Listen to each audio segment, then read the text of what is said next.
જય શ્રી કૃષ્ણ. આજે આપણે ચણાની દાળ બનાવીશું, એ બી તળિયા વગર, એટલે બહુ જ હેલ્ધી છે. તો આપણે ચલો બનાવવાનું સ્ટાર્ટ કરીએ. તો એના પહેલાં આપણે ચણાની દાળ લઈ લઈશું. તમારે જેટલી બનાવવાની છે એ રીતે તમારે લેવાની છે. મેં અહીંયા 2 વાટકી ચણાની દાળ લીધી છે. હવે આપણે એને સારી રીતે પાણીથી 2 થી 3 પાણીથી ધોઈ દઈશું.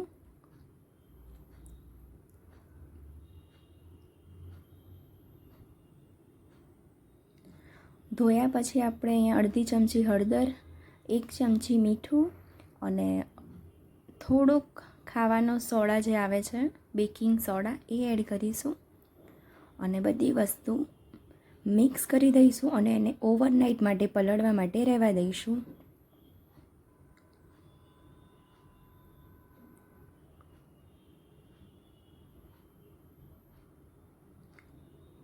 હવે આપણે સવારે જોઈએ તો એકદમ સરસ રીતે આપણી ફૂલી ગઈ છે દાળ. હવે ફરીથી આને આપણે ધોઈ દઈશું 2 થી 3 પાણીથી.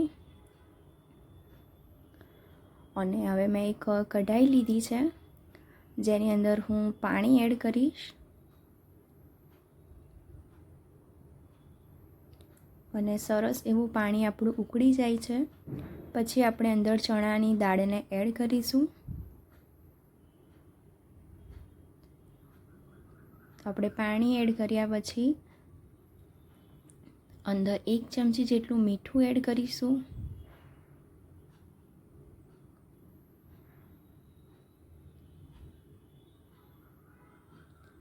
અને જે ચણાની દાળ આપણે ધોઈને રાખી હતી એ એડ કરી દઈશું. આપણે આને પ્રોપર કૂક નથી કરવાની, 50 થી 60% જેટલી થાય ત્યાં સુધી આપણે એને કૂક થવા દેવાની છે.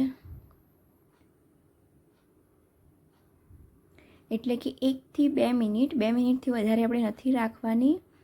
2 મિનિટ સુધી તમે આની અંદર રાખવાની છે અને પછી તરત તમારે આ કાઢી દેવાની છે.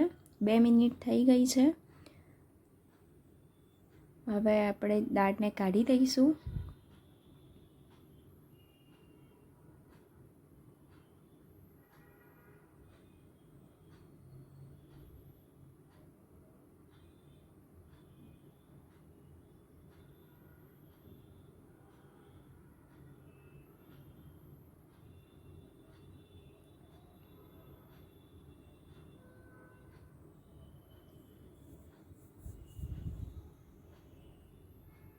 હવે આપણે એની ઉપર ઠંડુ પાણી એડ કરીશું. તમે નોર્મલ પાણી પણ એડ કરી શકો છો, જેથી જે કુકિંગની પ્રોસેસ છે અહીંયા જ સ્ટોપ થઈ જાય. જેટલું એને કૂક થવાનું હતું એટલે કરી દીધું છે આપણે.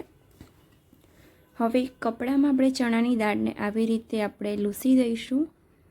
આપણે ફટાફટ કરવાની છે એટલા માટે. તમારી પાસે ટાઈમ છે તો તમે 10 થી 15 મિનિટ માટે આવી રીતે કપડામાં રાખી અને પંખા નીચે મૂકી શકો છો સૂકવવા માટે, 10 થી 15 મિનિટ માટે.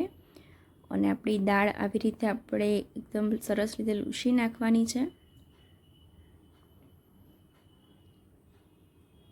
હવે દાળ આપણી કોરી થઈ ગઈ છે, થોડું સહેજ સાધારણ પાણી હશે.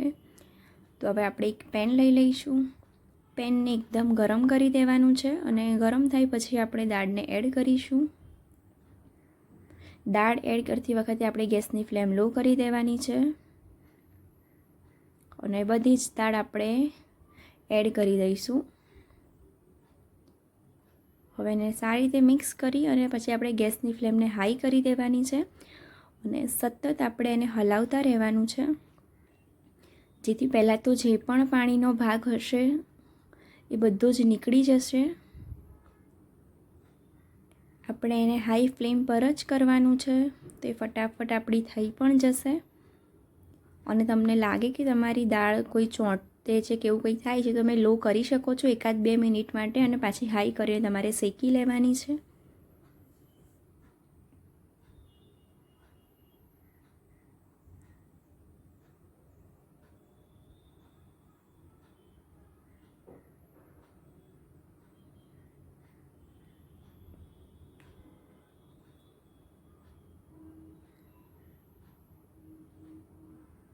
મેં થોડી વાર માટે સ્લો પછી હાઈ એવી રીતે કરીને મેં કરી દીધી છે.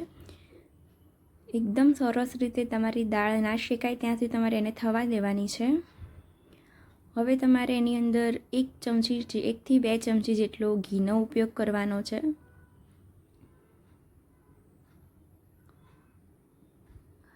એક ચમચી જેટલું મીઠું એડ કરીશું.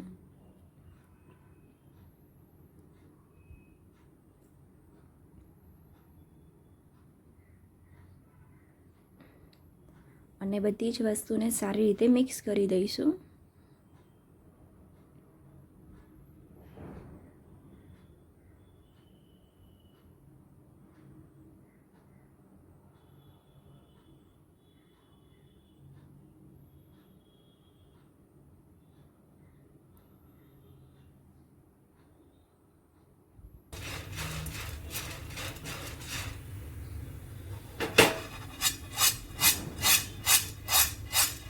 આપણી દાળ જે છે એ સરસ રીતે શેકાઈ ગઈ છે, તો આપણે ફરી એની અંદર ઘી એડ કરીશું.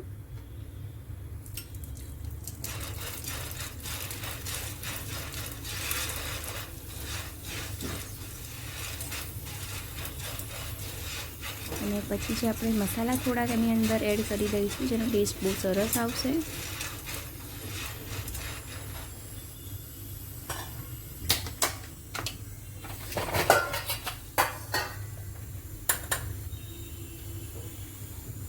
જેમાં તમારે લાલ મરચું મેં એડ કર્યું છે,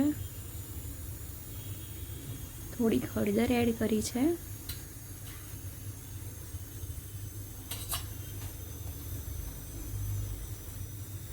આમચૂર પાવડર એડ કર્યો છે મેં 1 ચમચી જેટલો, અને થોડોક મેં ચાટ મસાલો એડ કર્યો છે.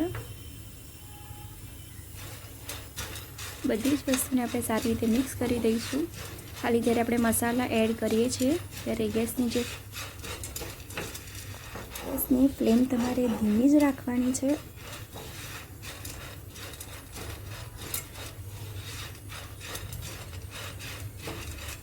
બધી જ વસ્તુને આપણે સારી રીતે મિક્સ કરી દઈશું.